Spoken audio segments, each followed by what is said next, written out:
The 3 days of picketing we already saw are still expected to have some major financial impacts. An estimated $6 billion was lost each day of the strike, while thousands of containers sat in ports across the country. Chief Transportation Correspondent May Beeler has more on the potential impacts if there's not a permanent deal reached. Yeah, and May, how does North Carolina play a role in all this? Well, you know, certain items that have been sitting in the shipping containers these past couple of days, well, it's important to know that what we have at our ports come in from other countries, not from other cities. So, you know, we're talking about fresh fruits and vegetables, perishable items, bananas. These could impact us in the short term. Now, our ports are in Wilmington, Morehead City, and Charleston. So fortunately, this was only 3 days, but it can still impact us in the short term. If this deal that we're talking about isn't reached, I know January, mid-January is sort of the deadline for that.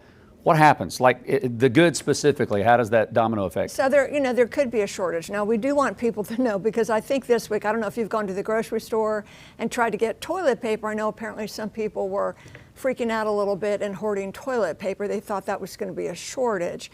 Well, those paper products are made here in the United States, so we don't import those. However, the luxury toilet paper, some of those ingredients do come from other countries. So if this strike is extended, you could see problems with luxury toilet paper.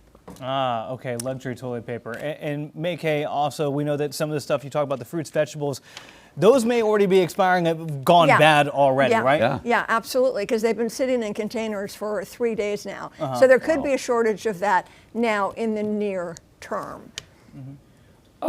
You know, this is happening at the same time. It's kind of intersecting with the impact of Helene, right? So in our area, you look at sort of the supply chain issue, what could happen. You got 18-wheelers that now can't get at least through our part of town.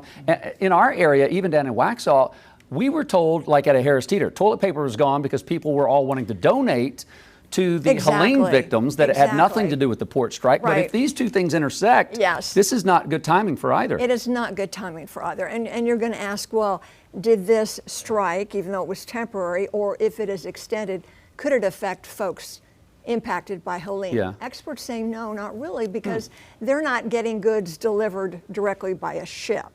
So most of the supplies should not affect those impacted by Helene. But the good thing is this only lasted 3 days. There will be a little bit of a short-term impact on those bananas, those fresh fruits and veggies, and even coffee.